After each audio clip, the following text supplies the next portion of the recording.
कहानी का शीर्षक है वो प्यार नहीं था। तो चलिए कहानी को शुरू करते हैं। सच्चा प्यार इससे साबित नहीं होता कि आप कितने लंबे समय से एक साथ हैं। सच्चा प्यार तब पता चलता है जब परिस्थितियां खराब चल रही हों और फिर भी आप एक दूसरे के साथ रहे, एक दूसरे को सपोर्ट करें और जिंदगी में साथ आगे बढ़े। रूबी एक फैशन डिजाइनर थी और नितिन एक कंपनी में सेल्स मैनेजर का काम करता था। रूबी और नितिन एक दूसरे को कॉलेज से जानते थे और एक दूसरे से प्यार करते थे। उनके रिलेशन को लगभग 6 साल हो गए थे और अब रूबी नितिन से शादी करना चाहती थी। पिछले महीने नितिन का प्रमोशन हुआ था, तो इसी कारण उसे दूसरे शहर में शिफ्ट होना पड़ा था। जाने से पहले वो रूबी से मिला था। रूबी बहुत उदास थी कि अब वो दोनों मिल नहीं पाएंगे, लेकिन रूबी ने नितिन को कभी माना नहीं किया। जाने से वो चाहती थी नितिन अपने कैरियर में आगे बढ़े और यही सोचकर उसने खुशी खुशी नितिन को जाने दिया था। वो दोनों एक दूसरे को रोज फोन करते थे और घंटों बातें करते थे। रूबी उससे उसके नए काम, नई जगह के बारे पूछती रहती कि सब कैसा है उधर, वो समय पर खाना कहता है ना, काम में ध्यान लगता है। रूबी उसे उसका सब कुछ पूछती थी। 1 साल अच्छे से बीत गए थे, लेकिन फिर कुछ ऐसा होने लगा कि रूबी बहुत परेशान रहने लगी। नितिन ना तो खुद रूबी को फोन करता था और जब रूबी फोन करती थी तो ये बोलकर फोन रख देता था कि वो काम में व्यस्त है। रूबी को समझ नहीं आ रहा था कि नितिन ऐसा क्यों कर रहा है। भले कितना भी काम हो, 5 मिनट तो मुझसे बात कर ही सकता है। 1 महीना ऐसे ही चला गया। फिर रूबी थक कर नितिन को फोन करना छोड़ दी और नितिन तो अब उसे खुद से फोन करता ही नहीं था। कुछ दिन ऐसे ही बीत गए तो रूबी ने खुद फोन किया नितिन को। उसने फोन नहीं उठाया। रूबी ने उसे 4-5 बार फोन किया, फिर भी उसने फोन नहीं उठाया और ना ही उसने बाद में खुद रूबी को फोन किया। रूबी बहुत परेशान हो गई। वो सोचने लगी कि सच में नितिन काम में व्यस्त रहता है कि कुछ और बात है। कुछ दिनों बाद रूबी अपने काम से छुट्टी लेकर नितिन को बिना बताए उससे मिलने चली गई। रूबी को नितिन का पूरा पता मालूम था कि वो कहाँ रहता है। रूबी रात के समय नितिन के घर पहुंची थी। उसने देखा कि नितिन के घर पर ताला लगा हुआ था। उसने नितिन को फोन किया, लेकिन हमेशा की तरह नितिन ने रूबी का फोन नहीं उठाया। फिर रूबी ने नितिन को मैसेज किया कि मैं तुम्हारे घर के बाहर खड़ी हूं, तुम कहाँ हो। थोड़ी देर बाद नितिन ने फोन किया और उसे बहुत डांटा कि तुम बिना बताए क्यों आ गई इधर, किसने बोला था तुम्हें इधर आने के लिए, और फोन रख दिया। उसने रूबी की कोई बात नहीं सुनी।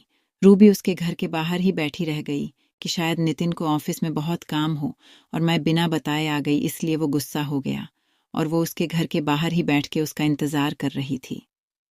सफर में रूबी बहुत थक गई थी और उधर बैठे बैठे रूबी की आंख लग गई और वो सो गई। सुबह उसकी आंख खुली तो उसने देखा कि नितिन अभी तक घर नहीं आया। उसने फिर से नितिन को फोन किया। फोन उठाते ही नितिन बोला, क्या है, तुम मुझे बार बार क्यों फोन कर रही हो। रूबी बोली, तुम कहाँ हो, रात भर तुम घर नहीं आए। मैं इधर तुम्हारे घर के बाहर कल रात से तुम्हारा इंतजार कर रही हूँ। नितिन गुस्से में बोला, तुम चली जाओ, मैं नहीं आ सकता। रूबी की आंखों में आंसू आ गए। रूबी बोली, क्यों कर रहे हो ऐसे, मेरी क्या गलती है, ये तो बताओ। नितिन बोला, तुम जाओ, मुझे तुमसे कोई बात नहीं करनी, और फिर फोन रख दिया। रूबी बहुत रोने लगी। उसके पास वापस जाने के अलावा कोई रास्ता नहीं था। वो अनजान शहर में नितिन को कैसे और कहाँ ढूंढती।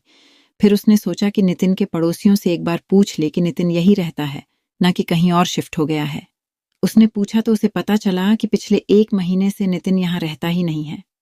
ये सुनकर उसे और बुरा लगा कि नितिन ने उसे कुछ नहीं बताया था कि वो कहीं और शिफ्ट हो गया है। पहले नहीं बताया था, ठीक है, लेकिन अब जब मैं यहाँ आ गई हूँ फिर भी उसने कुछ नहीं बताया और ना ही मिलने आया। वो वहां से अपने घर लौट गई। वो बहुत बेचैन हो रही थी, नितिन ऐसा क्यों कर रहा है।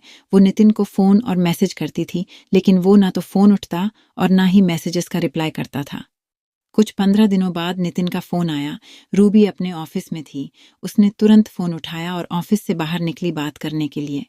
वो पूछने लगी कि नितिन, तुम्हें क्या हो गया है, तुम मेरे साथ ऐसा क्यों कर रहे हो, मुझसे कोई गलती हुई है तो मुझे बताओ, लेकिन मुझे ऐसे इग्नोर नहीं करो, मुझसे बात करो। उधर से नितिन बोला, अब प्लीज तुम मुझे भूल जाओ, मैं किसी और से प्यार करता हूँ और उससे शादी करने वाला हूँ और पिछले 1 महीने से उसके साथ ही रहता हूँ, इसलिए तुमसे मिलने नहीं आया था उस दिन। हो सके तो मुझे माफ कर देना, मैं अपना फोन नंबर भी बदल रहा हूँ। इतना बोलकर नितिन ने फोन रख दिया। रूबी ये सब सुनकर तो मानो जैसे उसके पैरों के नीचे से जमीन ही निकल गई। उसका दिल बहुत ही तेजी से धड़कने लगा।